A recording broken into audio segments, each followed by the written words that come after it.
PYQ series कर रहे हैं, फुल लेंथ क्वेश्चन कर रहे हैं बिहार PCS का। ठीक है, ये 63rd BPSC में पूछा गया, जो कि 1/7/2018 को पेपर हुआ था। और हम लोग सेक्शन वाइज भी करते चल रहे हैं, सेक्शन वाइज जैसे हिस्ट्री, ज्योग्राफी, पॉलिटी जैसे भी हर सब्जेक्ट का होगा वैसे करते चलेंगे। ठीक है, और ऐसे फुल लेंथ भी करेंगे ताकि हर सब्जेक्ट तैयार होता चले एक साथ ही। ठीक है, फुल लेंथ BPSC का करेंगे और UP PCS का भी कर लेंगे। ठीक है, कम से कम 15-15 सेट कर लेंगे ताकि जब भी पेपर दें तो कॉन्फिडेंस हो। ठीक है, और ये जो भी कराए जाएंगे फुल लेंथ चाहे सेक्शन वाइज, तो ये सारे PCS के लिए भी इम्पोर्टेंट होगा और जनरल कंपटीशन जैसे रेलवे, SSC, बैंकिंग, इन सब के लिए भी, या फिर टीचर्स का एग्ज़ाम होता है बिहार में या फिर अन्य स्टेट में भी, उसके लिए भी काफ़ी उपयोगी होगा। ठीक है, चलिए करते हैं। 63rd का पेपर है, चलिए स्टार्ट करते हैं।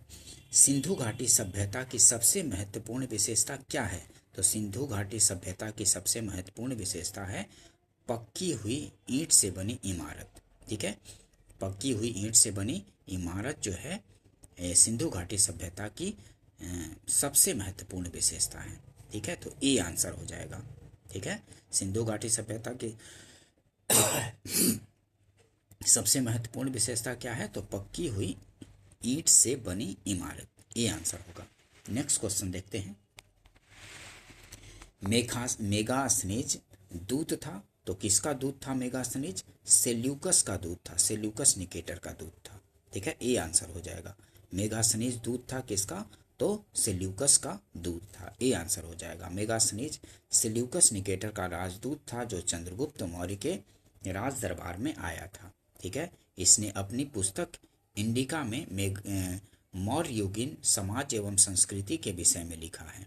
ठीक है, सिकंदर के साथ आने वाले लेखकों में कौन थे? तो नियार्कस, आनेसिक्रिटस और अरिस्टोबुलस आदि प्रमुख हैं।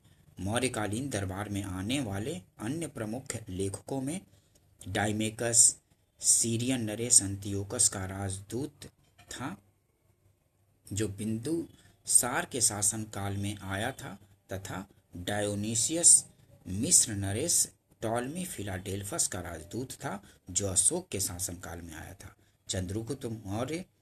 चंद्रगुप्त मौर्य तथा सेल्यूकस के बीच हुए युद्ध का वर्णन एपियानस ने किया है। ठीक है, चंद्रगुप्त मौर्य और सेल्यूकस निकेटर के बीच जो युद्ध हुआ था उसका वर्णन एपियानस ने किया है।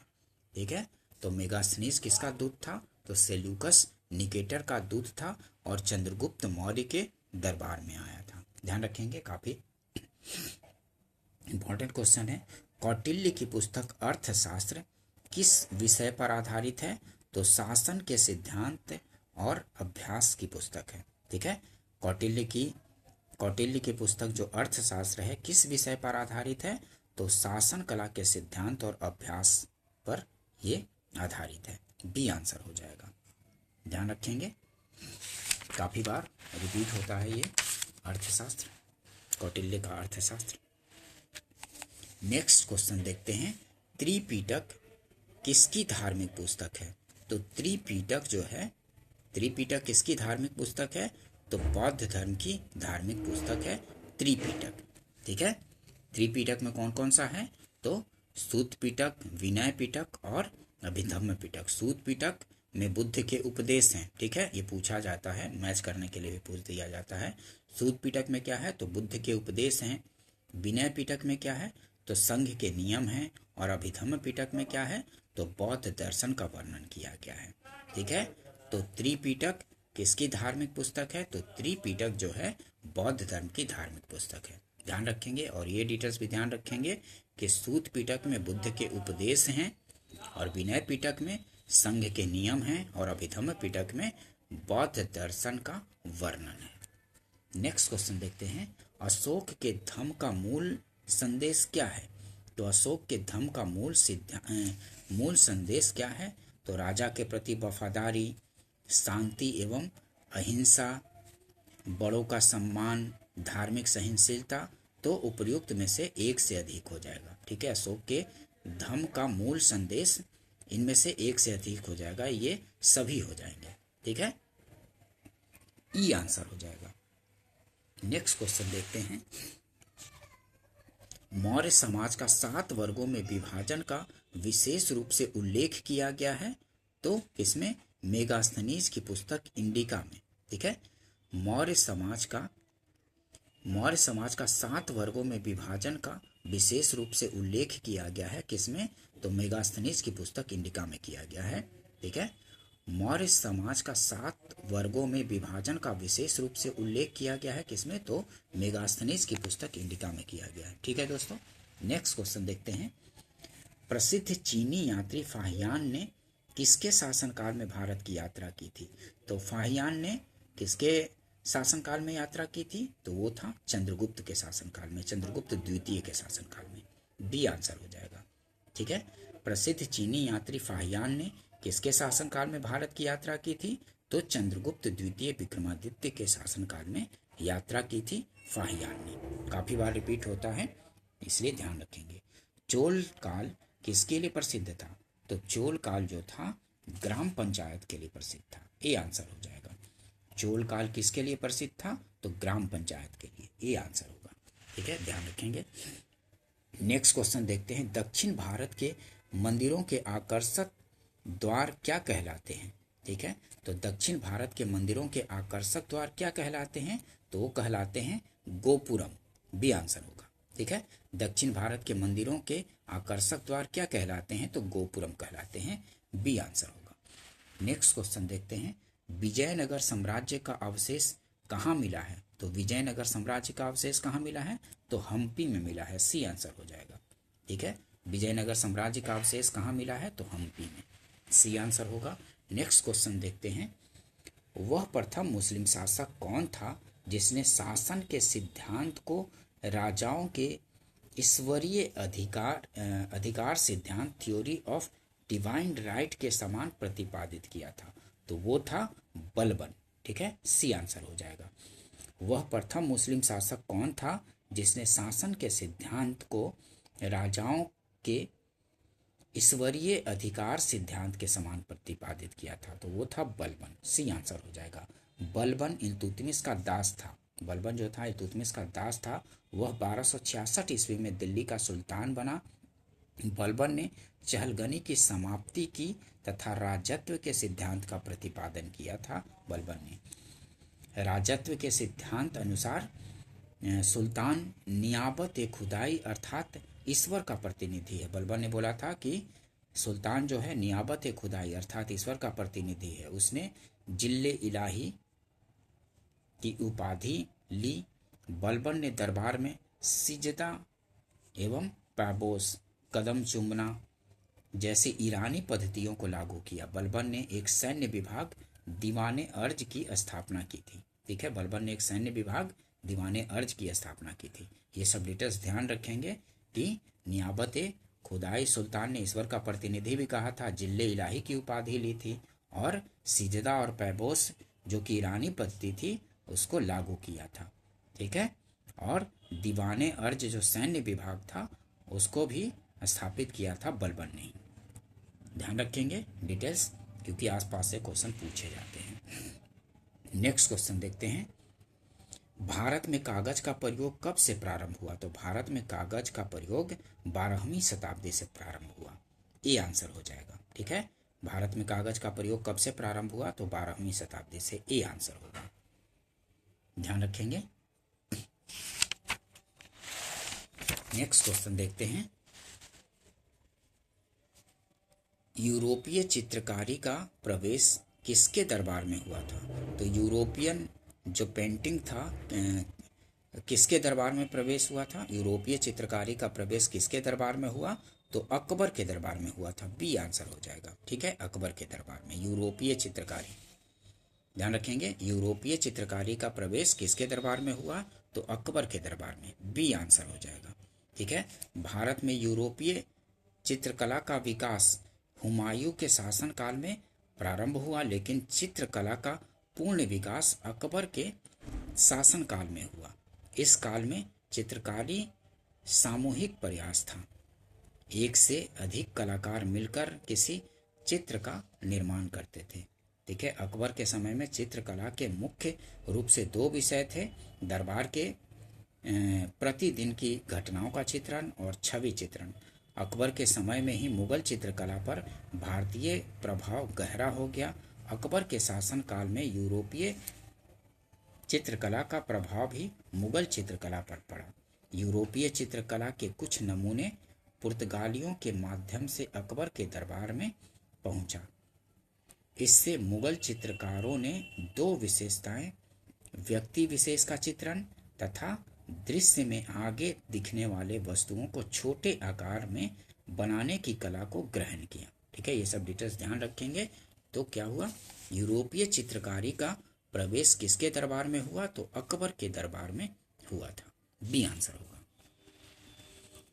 नेक्स्ट क्वेश्चन देखते हैं, भारत में किसके शासनकाल में इंग्लिश ईस्ट इंडिया कंपनी का गठन हुआ। तो भारत में किसके शासनकाल में इंग्लिश ईस्ट इंडिया कंपनी का गठन हुआ था। जब इंग्लिश ईस्ट इंडिया कंपनी का गठन हुआ तो भारत में कौन था शासक, तो वो था अकबर। ठीक है, अकबर था। बी आंसर हो जाएगा। 31 दिसंबर 1600 ईस्वी को इंग्लैंड की महारानी एलिजाबेथ ने 1599 में स्थापित ईस्ट इंडिया कंपनी को पूर्व के साथ व्यापार करने का अधिकार पत्र दिया। इस समय भारत में अकबर का शासन था। ठीक है, ध्यान रखेंगे। नेक्स्ट क्वेश्चन देखते हैं, निम्न में से किसी देसी रियासत को अंग्रेजों ने अपने क्षेत्र में नहीं मिलाया, तो ग्वालियर को नहीं मिलाया था। निम्न में से किस देसी रियासत को अंग्रेजों ने अपने क्षेत्र में नहीं मिलाया, तो ग्वालियर को नहीं मिलाया था। बी आंसर हो जाएगा। ठीक है, निम्न में से किस देसी रियासत को अंग्रेजों ने अपने क्षेत्र में नहीं मिलाया, तो ग्वालियर को नहीं मिलाया था। बी आंसर होगा। नेक्स्ट क्वेश्चन देखते हैं, गांधी जी ने नमक सत्याग्रह का एकमात्र उद्देश्य क्या था। गांधी जी के नमक सत्याग्रह का एकमात्र उद्देश्य क्या था। नमक सत्याग्रह का क्या उद्देश्य था, तो नमक कानून को निरस्त करना ये भी था, सरकार के सत्ता की कटौती ये भी था, आम लोगों के लिए आर्थिक राहत ये भी था, भारत के लिए पूर्ण स्वराज्य ये भी था। ठीक है, तो ये नमक सत्याग्रह का इनमें से एक से अधिक हो जाएगा, तो ई आंसर हो जाएगा। गांधी जी के नमक सत्याग्रह का उद्देश्य उनके 11 सूत्रीय मांगों में दिखाई देता है, जिसे उन्होंने सविनय अवज्ञा आंदोलन शुरू करने के पूर्व लॉर्ड इरविन के समक्ष रखा, जो निम्न है। पूर्ण रूपेण मदिरा निषेध, ये पहला पूर्ण रूपेण मदिरा निषेध। दूसरा, विनिमय की दर घटा दिया जाए। तीसरा, भूमि लगान आधा कर उस पर काउंसिल का नियोजन रखा जाए। नमक कर को समाप्त कर दिया जाए। और पांचवा, सेना संबंधी व्यय आधा किया जाए। और छठा, बड़ी बड़ी सरकारी नौकरियों का वेतन आधा कर दिया जाए। और सातवां, विदेशी वस्त्रों के आयात पर प्रतिबंध लगाया जाए। और आठवां, समुद्री तट केवल भारतीय जहाज़ों के लिए सुरक्षित रहे ऐसा कानून बनाया जाए। और नौवां, सभी राजनीतिक बंदियों को छोड़ दिया जाए तथा निर्वासित भारतीयों को वापस बुलाया जाए। और 10वां, गुप्तचर पुलिस हटा दिया जाए। और 11वां था, आत्मरक्षा के लिए हथियार की अनुमति दी जाए। ठीक है, ये सब ध्यान रखेंगे क्योंकि ये था 11 सूत्री मांग रखा गया था गांधी जी द्वारा इरविन के समक्ष। ठीक है, जो कि इरविन द्वारा नहीं माना गया था, तो फिर सविनय अवज्ञा आंदोलन शुरू किया गया था गांधी जी द्वारा। ठीक है, 1900 नेक्स्ट क्वेश्चन देखते हैं, 1921 का मोपला विद्रोह कहाँ हुआ था। तो 1921 का मोपला विद्रोह केरल में हुआ था। बी आंसर हो जाएगा। केरल में मालाबार क्षेत्र में, ठीक है, केरल में हुआ था। केरल में मालाबार क्षेत्र में मोपला विद्रोह भूस्वामियों के अत्याचारों के विरुद्ध हुआ था। क्योंकि इस क्षेत्र के अधिकांश भूस्वामी हिंदू तथा काश्तकार मुसलमान थे, इस कारण इस विद्रोह ने सांप्रदायिक रूप धारण कर लिया। यह विद्रोह 2 चरणों में घटित हुआ। पहला 19वीं सदी में 1836 से 1854 के बीच तथा दूसरा 20वीं सदी में 1921 में हुए मोपला विद्रोह को शौकत अली, 1921 में जो विद्रोह हुआ उसमें शौकत अली, महात्मा गांधी तथा मौलाना अबुल कलाम आजाद ने भी समर्थन दिया। सरकार ने विद्रोह की उग्रता को देखते हुए इस क्षेत्र में सैनिक शासन की घोषणा कर दी तथा विद्रोहियों का निर्ममता पूर्वक दमन कर दिया। ठीक है, ध्यान रखेंगे। 1921 का मोपला विद्रोह कहाँ हुआ था? तो केरल में हुआ था। ठीक है, मालाबार क्षेत्र में। नेक्स्ट क्वेश्चन देखते हैं, भारत में स्वदेशी आंदोलन किस दौरान हुआ था? तो भारत में स्वदेशी आंदोलन किस दौरान हुआ था? तो बंगाल विभाजन के विरुद्ध आंदोलन था स्वदेशी आंदोलन। ठीक है, जो 1905 में बंगाल का विभाजन कर दिया गया था, उसी के विरुद्ध स्वदेशी आंदोलन छेड़ा गया था। ठीक है, बी आंसर हो जाएगा। भारत में स्वदेशी आंदोलन किस दौरान हुआ? तो बंगाल विभाजन के विरुद्ध आंदोलन था। ठीक है, ध्यान रखेंगे। 1905 में जो करजन द्वारा बंगाल का विभाजन कर दिया गया था, उसी के खिलाफ था। नेक्स्ट क्वेश्चन देखते हैं, बम्बई प्रेसिडेंसी एसोसिएशन की स्थापना किसने की थी? तो बम्बई प्रेसिडेंसी एसोसिएशन की स्थापना किसने की थी? तो फिरोज शाह मेहता ने न्यायमूर्ति केटी तेलंग के साथ मिलकर 1885 में 1885 में बॉम्बे प्रेसिडेंसी एसोसिएशन की स्थापना की थी। ठीक है, बम्बई प्रेसिडेंसी एसोसिएशन की स्थापना किसने की थी? तो फिरोज शाह मेहता ने न्यायमूर्ति केटी तेलंग के साथ मिलकर 1885 में बम्बई प्रेसिडेंसी एसोसिएशन की स्थापना की थी। तो ई आंसर हो जाएगा, मतलब उपयुक्त में से एक से अधिक। फिरोज शाह मेहता और केटी तेलंग दोनों ने किया था।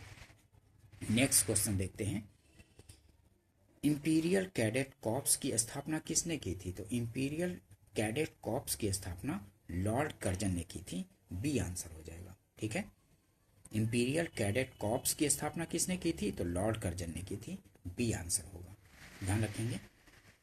बंगाल विभाजन की घोषणा की गई थी। तो बंगाल विभाजन की घोषणा की गई थी 19 जुलाई 1905 को। ए आंसर हो जाएगा। ठीक है, ए आंसर होगा। बंगाल विभाजन की घोषणा की गई थी कब? तो 19 जुलाई 1905 को की गई थी। ए आंसर होगा। ठीक है,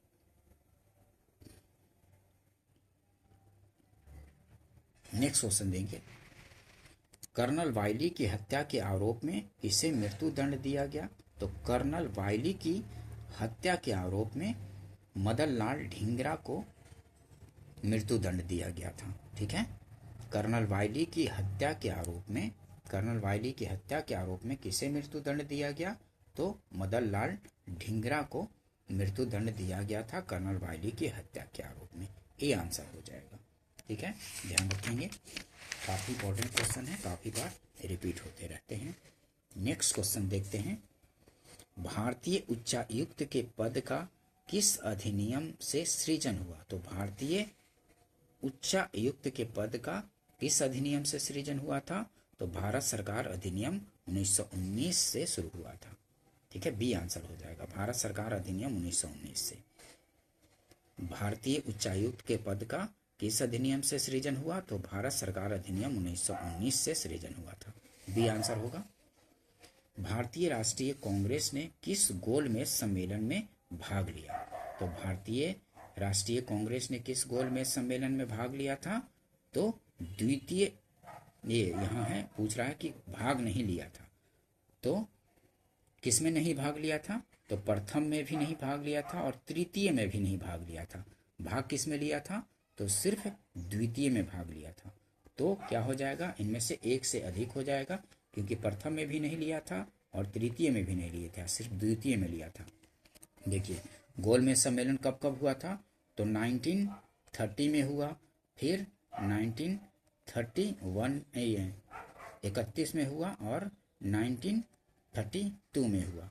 ये पहला 1930 में, दूसरा 1931 में और तीसरा 1932 में हुआ।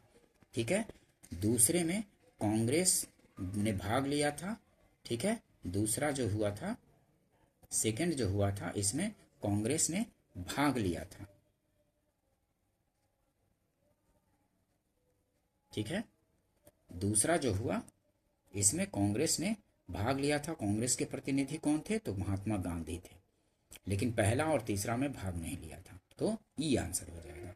ये भी पूछा जाता है कब कब हुआ था, तो पहला 1930 में, दूसरा 1931 में, तीसरा 1932 में हुआ था।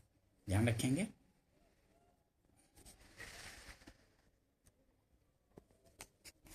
महात्मा गांधी ने भारतीय राष्ट्रीय कांग्रेस के किस अधिवेशन की अध्यक्षता की थी? तो भारतीय राष्ट्रीय कांग्रेस की अध्यक्षता महात्मा गांधी ने 1924 के बेलगांव अधिवेशन की अध्यक्षता की थी। ठीक है, ध्यान रखेंगे, बी आंसर हो जाएगा। एक ही बार अध्यक्षता की थी महात्मा गांधी ने कांग्रेस की 1924 में बेलगांव अधिवेशन। महात्मा गांधी ने भारतीय राष्ट्रीय कांग्रेस के किस अधिवेशन की अध्यक्षता की थी? 1924 में, बी आंसर। महात्मा गांधी ने भारतीय राष्ट्रीय कांग्रेस के बेलगांव अधिवेशन 1924 की अध्यक्षता की। गांधी जी ने कांग्रेस के अधिवेशन की अध्यक्षता सिर्फ एक बार ही की। ठीक है, ध्यान रखेंगे, काफी बार पूछे जाते हैं डायरेक्ट किसी भी एग्जाम्स में। इनमें से कौन कैबिनेट मिशन के सदस्य नहीं थे? तो कैबिनेट मिशन के सदस्य वेवेल नहीं थे। ठीक है, पैथिक लॉरेंस थे, स्टेफर्ड क्रिप्स थे और एवी अलेक्जेंडर भी थे। ठीक है, वेवेल नहीं थे। कैबिनेट मिशन कब भारत भेजा गया था? तो 1946 में। पैथिक लॉरेंस अध्यक्ष थे और 2 सदस्य और थे, कुल 3 सदस्य आए थे। पैथिक लॉरेंस कैबिनेट मिशन के अध्यक्ष थे और स्टेफर्ड क्रिप्स और एबी अलेक्जेंडर भी थे, लेकिन वेवेल नहीं थे। बी आंसर हो जाएगा। 29 मार्च 1946 ईस्वी को भारतीय नेताओं से भारत का संविधान तैयार करने के संबंध में एक अंतरिम सरकार के गठन के उद्देश्य से कैबिनेट मिशन को भारत भेजा गया। ठीक है, कैबिनेट मिशन के सदस्यों में सर स्टेफर्ड क्रिप्स, एवी अलेक्जेंडर, पैथिक लॉरेंस शामिल थे। ठीक है, ध्यान रखेंगे। नेक्स्ट क्वेश्चन देखेंगे, नाउ और नेवर पैम्पलेट किसने लिखा था? तो नाउ और नेवर पैम्पलेट किसने? तो नाउ और नेवर पैम्पलेट चौधरी रहमत अली द्वारा लिखा गया था। सी आंसर हो जाएगा। ठीक है, नाउ और नेवर पैम्पलेट किसने लिखा था? तो चौधरी रहमत अली ने लिखा था नाउ और नेवर पैम्पलेट। नाउ और नेवर पैम्पलेट चौधरी रहमत अली द्वारा लिखा गया और प्रकाशित किया गया एक पुस्तक थी, जिसका प्रकाशन 28 जनवरी 1933 ईस्वी को किया गया था। ठीक है, इस पैम्पलेट में पहली बार पाकिस्तान शब्द का प्रयोग किया गया था। इसे तीसरे गोलमेज सम्मेलन में रहमत अली द्वारा प्रस्तुत किया गया। रहमत अली ने अकेले इस घोषणा का मसौदा तैयार किया था। उन्होंने 2 मुस्लिम राज्यों बंगालिस्तान तथा उस्मानिस्तान बनाने का सुझाव दिया था। ठीक है, तो नाउ और नेवर पैम्पलेट किसने लिखा था? तो चौधरी रहमत अली ने लिखा था। नेक्स्ट क्वेश्चन देखते हैं, सती को गैर कानूनी किसने घोषित किया था? तो सती को गैर कानूनी विलियम बेंटिंग ने गैर कानूनी घोषित किया था। सती को गैर कानूनी किसने घोषित किया था? तो लॉर्ड विलियम बेंटिंग था। बी आंसर हो जाएगा। राजा राम मोहन राय ने 1818 ईस्वी में सती प्रथा के खिलाफ आंदोलन की शुरुआत की। इन्हीं के प्रयासों से 1829 ईस्वी में लॉर्ड विलियम बेंटिंग ने सती प्रथा को प्रतिबंधित करने के लिए कानून का निर्माण किया था। कब? तो 1829 में। ठीक है, ध्यान रखेंगे। नेक्स्ट क्वेश्चन देखते हैं, पंजाब भूमि हस्तांतरण अधिनियम कब पारित किया गया? तो पंजाब भूमि हस्तांतरण अधिनियम 1900 में पारित किया गया था, 1900। सी आंसर हो जाएगा। ठीक है, सी आंसर होगा। पंजाब भूमि हस्तांतरण अधिनियम कब पारित किया गया? तो 1900 में पारित किया गया था। सी आंसर हो जाएगा। नेक्स्ट क्वेश्चन देखते हैं, राज्य विभाग की स्थापना राज्य विभाग की स्थापना किसकी अध्यक्षता में की गई थी? तो सरदार पटेल की अध्यक्षता में राज्य विभाग की स्थापना की गई थी। ठीक है, राज्य विभाग की स्थापना किसकी अध्यक्षता में की गई थी? तो सरदार पटेल की अध्यक्षता में राज्य विभाग की स्थापना की गई थी। ठीक है,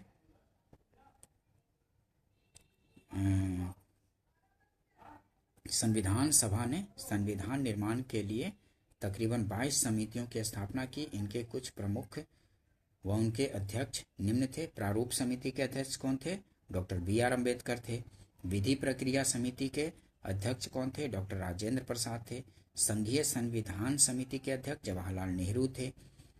प्रांतीय संविधान समिति के अध्यक्ष सरदार वल्लभ भाई पटेल थे और मौलिक अधिकारों और अल्पसंख्यक समिति के अध्यक्ष सरदार वल्लभ भाई पटेल ही थे। ठीक है, तो यहाँ देखें, राज्य विभाग की स्थापना किसकी अध्यक्षता में की गई थी? तो सरदार पटेल की अध्यक्षता में ही राज्य विभाग की स्थापना सरदार पटेल की अध्यक्षता में की गई थी। ध्यान रखेंगे। नेक्स्ट क्वेश्चन देखते हैं। भारतीय जनगणना 2011 के अनुसार पुरुषों एवं स्त्रियों दोनों में प्रतिशत साक्षरता किस राज्य में न्यूनतम है? तो बिहार में प्रतिशत साक्षरता पुरुषों और महिलाओं में निम्न है। ठीक है, सी आंसर हो जाएगा। भारतीय जनगणना 2011 के अनुसार पुरुषों एवं स्त्रियों दोनों में प्रतिशत साक्षरता किस राज्य में न्यूनतम है? तो बिहार में। ध्यान रखेंगे।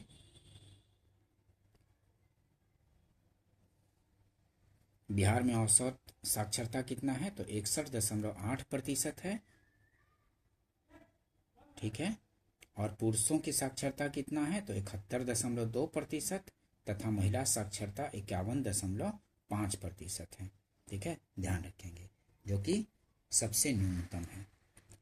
नेक्स्ट देखते हैं। भारत के किस राज्य में कपास का औसत उत्पादन सर्वाधिक होता है? तो भारत के किस राज्य में कपास का औसत उत्पादन सर्वाधिक होता है? तो आंध्र प्रदेश में औसत उत्पादन सर्वाधिक होता है। डी आंसर हो जाएगा। भारत के किस राज्य में कपास का औसत उत्पादन सर्वाधिक होता है? तो आंध्र प्रदेश में होता है। ठीक है दोस्तों, सेशन अगर पसंद आता हो तो इसको लाइक कीजिए, सब्सक्राइब कर लीजिए और अपने फ्रेंड सर्किल में शेयर भी कर दीजिए। ठीक है, ऐसे उपयोगी वीडियो और भी सेक्शन वाइज भी पाने के लिए, और जो भी बीपीएससी और यूपीपीसीएस का जो भी फुल लेंथ क्वेश्चन किया जा रहा है उसको भी करने के लिए। ठीक है, सारे वीडियो को देखिए, तभी फ़ायदा होगा, और पूरा देखिए, तभी तैयारी पूरी कंप्लीट हो पाएगी और क्वेश्चन दिमाग में छपता जाएगा। उसी हिसाब से अपना तैयारी करते रहिए। ठीक है, मिलते हैं नेक्स्ट वीडियो में। Thank you.